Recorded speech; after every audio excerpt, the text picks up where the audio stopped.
Hello everyone and welcome back to another AFK Journey video. So Suprema League has finally arrived and it's time to share the team formations that I've cooked up for a mid-level, a mid-premium, and then also pay to win.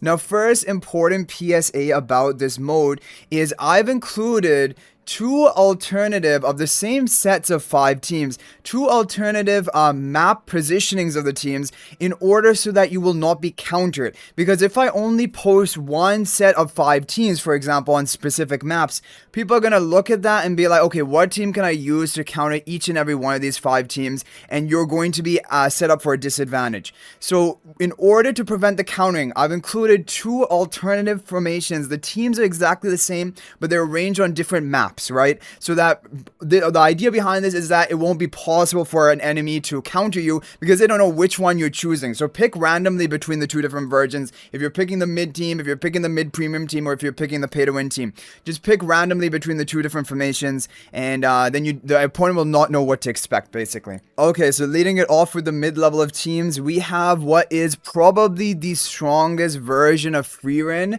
assuming you can dedicate multiple Hyper-G and Celestials of your top tier heroes. And so for a main faction Freerin team, this is the strongest Freerin team that has been tested. Is Theodore buffing up Freerin, you have Himmel getting Heroic Party up with Celeste as well, and then Radron buffing up Freerin and Celeste. And with the Wingguard spell, provides great defensive protection, allowing you to take burst damage of the opponent and then retaliate back. Even if they go for like a Dunlinger comp, you're able to take the beating and then you're going to bounce back and clear them. So this is one of the best usage of basically a Freerin team. Freerin is one of the strongest meta hyper carries. You have to dedicate good resources to her and her team to have a good chance of. This is a team that basically you want to win this match because you have to win 3 out of 5 in Supreme League in order for it to count as an overall win. And so you're going to have 3 stronger teams which are going to try to get that win, and this is definitely one of them. Now again, the alternate positionings is going to have this Freerin team on a different map, so opponents are not going to know which one to counter. So this is going to be the first the team to show you.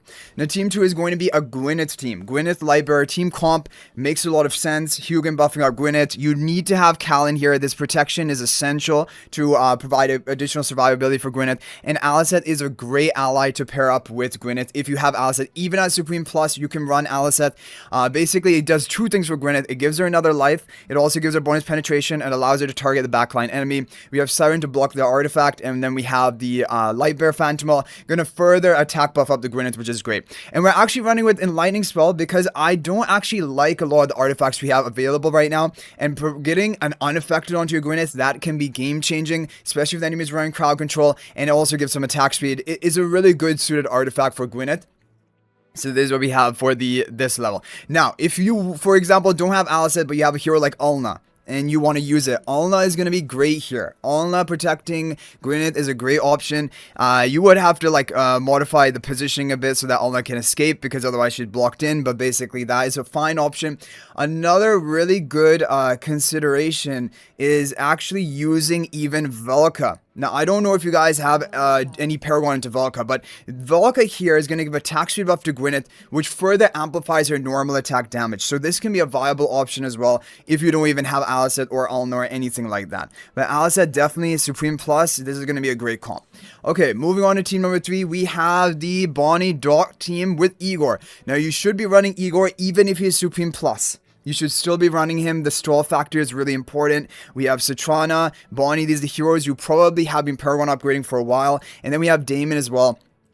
Great tank, spreading the debuffs, and also that survivability and the frighten of the enemies. Now we're running it with Eevee. You don't have to run it with Eevee. It's just an option. If you, for example, swap your Sylvan into Eevee and you have some Paragon levels on Eevee, you can definitely run it because Eevee functions as a supportive healer.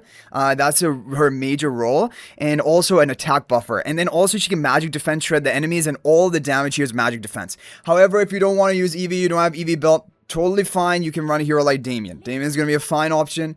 Definitely worth running. No problem there. But Eevee, all things equal, probably is going to be a bit better. So that is what we have here. Sundance Spell, because you're going to be strolling out. You're going to be casting a lot of ultimates and getting value from that. Okay, team 4 is going to be Pandora Tassi, because we're making 5 teams, right? You're going to have to split things up. So we're going to do Pandora Tassi if you have your Tassi built. A lot of long-term players do have Tassi Paragon upgraded, so that's why I definitely want to include a team like this. So the team comp is very simple. You have Iron Almas because they have combo together, synergy, but also Iron will take an enemy Lily May interruption if it's there. Then Tassi can come out of the box and try to shred the enemy with your breakthrough spell for that further enhancement of your power. And those temporary buffs are also going to benefit the Lily May. Pandora Charms onto Tassi, of course. So yeah, that is going to be a good team option for Tassi. Now finally, we have a Shmira team. Now, this team is not the best. However, the thing is, like we said, you need to win 3 out of 5 in Supreme League. And the thing is, looking at this team though, a lot of players are going to have these 3 Graveborn, maybe even Rowan Paragon 4, especially if you're a long-term player. These have been Paragon priorities for a long time. So just a Paragon advantage can give you an edge, right? The twins here just buffing up everyone. They're going to be a good use of a Celestial Hypogean. There's really not any other major good PvP heroes which a lot of people have built up left. And so this is all we could make do with the final team, but it's still going to be decent. There's not going to be a bad team by any means. And you're running with the Surging spell, of course. That's going to be really important for more protection. So yeah, that's what we have for the mid teams. We have an alternate positioning with all of the heroes on different teams, all the teams on different maps so that no one can counter you. So just choose randomly between this one and the other one. Some people think that having your weakest team on team 5 may not be the best because an enemy can just try to get a free win here and pick off and you just get a free loss. And so that's why the other alternate version has the teams mixed up in a different order. But these are the teams. I think it's solid for a mid-level. And these are the best I could come up with for like a majority of players.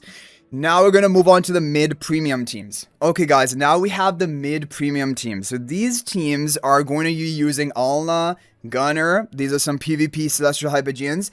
And they are also going to be using Perseus. Because in case you have been a PvP enjoyer, you may have built up Perseus. So definitely I needed to show some comps involving that. Okay, so here we have Pandora buffing up Shmira. Alna protecting Shmira. So Shmira, if she's Paragon 4, and you know, a lot of these heroes you have will probably be Paragon 4, and you have your Alna Supreme Plus, this can be a very deadly team. Alna protection on a Shmira is a force to be reckoned with, and it does give you win potential. And so that's why we're strengthening the Shmira comp as much as we can, and we're dedicating Pandora to Shmira. Nero will take an enemy Lily May interruption, so we're not going to be running Tassi on these teams because I feel like Pandora should be with Tassi if you're running that, but we're just strengthening this team in the mid-premium set. Now in Team 2, if you are having Gunner, you should use Gunner with Gwyneth, and this is going to be a really strong option. There are a couple of issues when you consider this team compared to the other one, is that you don't have Callan. So you lack a little bit of initial protection on a Gwyneth. However, a few seconds into the match, your Gwyneth is going to be invincible, untargetable, because of the Gunner skill effect. And you probably are going to survive up until that point, especially with the Enlightening spell. So that is a whole game plan. We also have Hugo and Siren just to complete the Lightbird faction. These are heroes a lot of people have Paragon upgraded, so you should make use of them. And again, Alice said because she's one of the best allies for the Gwyneth. Okay, moving on to Team 3. Team 3 is going to be the Graveborn Stroll damage over time team, and we're going to be running it with Callan because now we freed up Callan because she's not going to be on the Gwyneth team. Now you can run it on this team to make this even stronger, and this is a very deadly team, honestly. Callan for that additional protection, Bonnie debuff, Citrana debuff, Damon going to spread, Igor going to stall out with the Sunland spell. It is a stronger version, even compared to like running Eevee, in my opinion, having the Callan here for that additional protection. So yeah, it's good that we're able to make use of Callan here. And then team number 4 is going to be, of course, the Theodore Freering comp. We have it positioned in a way that we're still getting the heroic party buff onto our key allies. Radron buffing up Freering and Sleaze. That's all we really wanted. So this map is also going to be conducive for this team comp. And then finally, Team 5 is going to be the Perseus team. So because we have Ravion on the Theodore Freerin team, which is really important, you don't want to weaken that team. We're going to have to run Pheromore here, but this is not the worst thing in the world. If you take a look at what we have here, we have 3 temporary buffs, Xandrock, Pheromore, and Lyca, and a final one from Breakthrough Spell. That's going to max out the Perseus with the 4 temporary buffs. We have temporary buffs going off onto Lily May, and she can interrupt and deal her big damage. And Xandrock, of course, breaking walls and things like that. Xandrock is kind of important to have with Perseus. So this is going to be the mid-premium team involving Perseus. Again, there will be an alternative setup with the 5 teams on 5 different maps so that people will not be able to know which one you're picking and which to counter. Yeah, so that all of these team IDs will be in the description, by the way, of this video. Okay, guys, now it is time to move on to pay-to-win teams. But before we do that, if you're thinking about making a purchase in AFK Journey, please use my affiliate link for the official Farlight Store. This is the best way you can support me and also gain 5% bonus dragon crystals on your purchase. My affiliate link is in the description of this video in a pinned comment, and you can actually bookmark this link in your browser, and whenever you're planning to make a purchase, just return to the bookmark link and make your purchase. It will support me and be greatly appreciated. So thank you guys all so much for your support. Okay, guys, so here we have the pay-to-win team. So pay-to-win team number 1 is arguably the strongest team in the meta right now, which is the Alna Sulfura combo. So the advantage behind running a team like this is you are going to have great protection for Sulfura. Once Sulfura gets down in ultimate, it counters basically everything in the game because it silences them, and her damage output is absolutely insane. We're going to have a couple of things here which you may find a little bit strange. We have Hepler protecting and buffing and basically giving another life potentially to Sulfura. We have Mihira for that initial crowd control, which is really important for collecting beats faster for Sulfura and also just getting them into a nice position for your team. We have Faye here because Faye with her red charms gives a melee damage boost effect, and melee damage boost is really important for Sulfura, who's a melee damage dealer. And also Faye comes with some attack buffs actually and vitality buff to the ally in front of her. So Faye is actually going to be a great ally to be pairing up with Sulfura. It's a really good option, and all of this is going to be run with the surging spell. So I did position in a weird way. You can have Mihira down a tile. I was just trying to maybe counter Eevees a little bit more potentially, but honestly, Mihira here is fine as well. And like I said, again, there is going to be an alternate team formation ID with all 5 of these teams on different maps, jumbled around. So you can pick randomly between this one or that one to basically decide, because so then people will not be able to counter. Like, obviously, don't just look at this and be like, okay, just run exactly like this, because enemies are going to look and they're going to be like, okay, if you're going to run your OP team on team 1, I'm just going to run a really weak team, and you know, it's basically just my team is going to lose anyway, but like you just waste your strong team. So this is why you have to play a bit of mind games. Okay, now here we have the Aliceth Kulu Gunner team. This team is absolutely solid. This is rock solid team, guys. The reason this is so good, you have Gunner protecting the Gwyneth, you have Aliceth protecting Gwyneth, you have Callan shielding and protecting everyone, you have Kulu defensive of Gwyneth. This is a fortress comp if you've ever seen one, and Gwyneth is just going to be so well protected. You don't even need to go for like Arcane Wall Spell or Enlightening Spell, you just go straight for the Breakthrough Spell for more damage output. This team is insane. It's very difficult to beat this team. Very few teams are actually capable of doing it. This is just a really, really strong team. And this is like, yeah, this is the ideal pay-to-win version of Gwyneth. Okay, moving on to Team 3, it is going to be Saida contest with Rowan and stuff. Seems like you may look at this and be like, what is going on here? Let me explain it. So Saida is going to be cycling ultimates. Once she gets 3 ultimates off, we win the game against almost any matchup. So that is the key to victory with this team comp. So how are we trying to enable this? We have Rowan for energy boosting. We have Celise for healing and stalling. We have Twins for energy boosting and stalling. You know, the stats, the buffs they provide.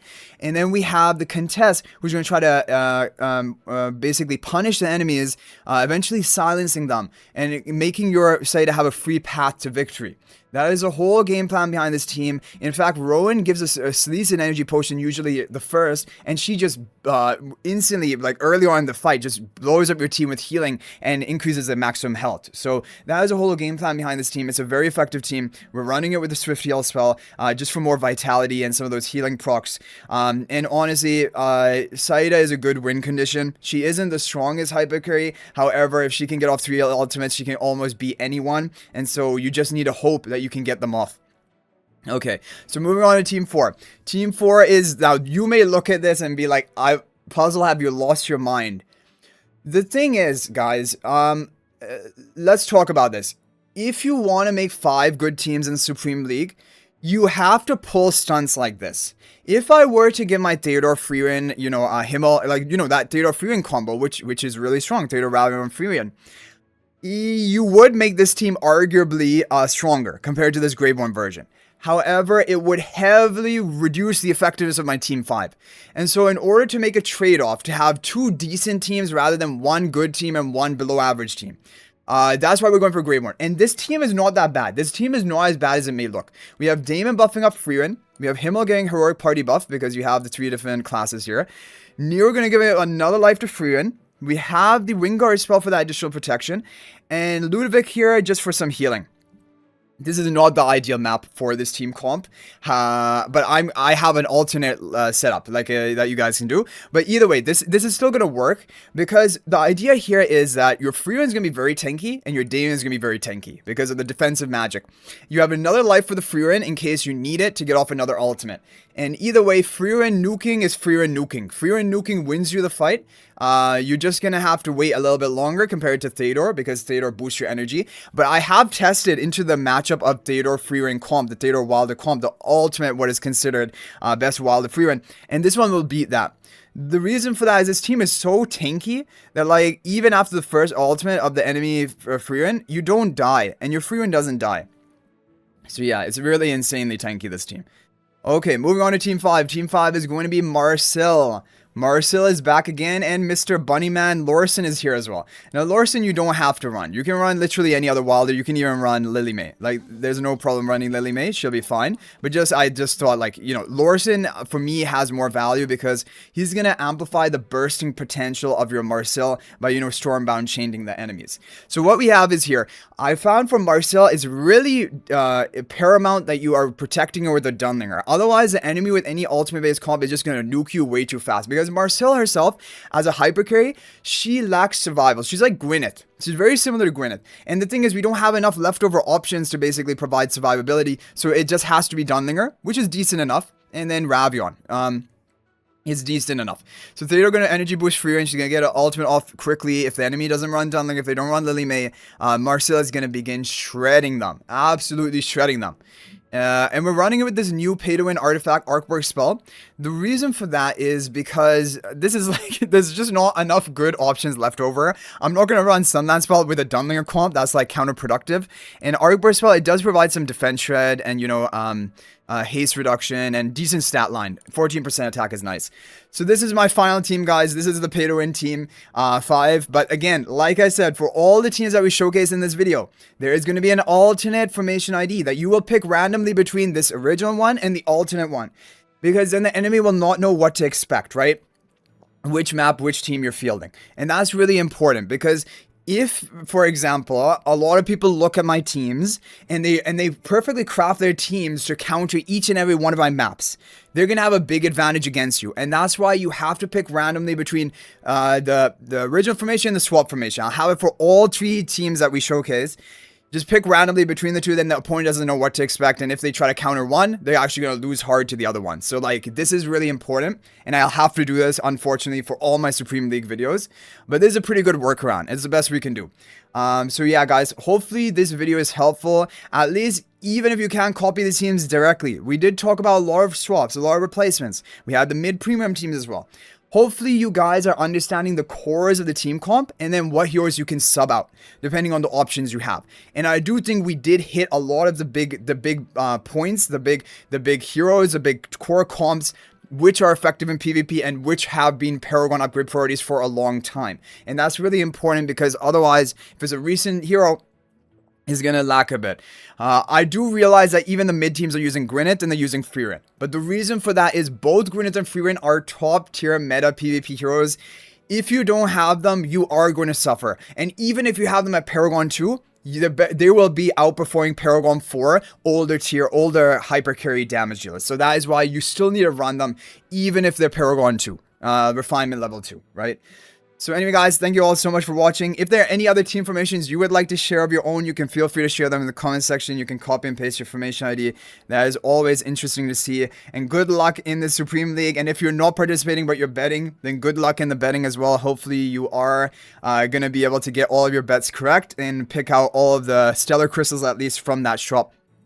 So this is exciting. Supreme League about to start. I'll keep you guys updated as well. And also, we're going to be doing a lot of content. We're going to be doing recaps of all the top win rate teams. Like when we move on past the group stage, we're going to be doing a new team setup for Swiss stage based on my findings from the group stage. And then, of course, the knockout stage will have more teams. So even if you're not participating, this at least can be interesting for showing you team cons potentially you can build towards in the future. What are the strong meta PvP lines? And I think that is really interesting. Can be be interesting to everyone.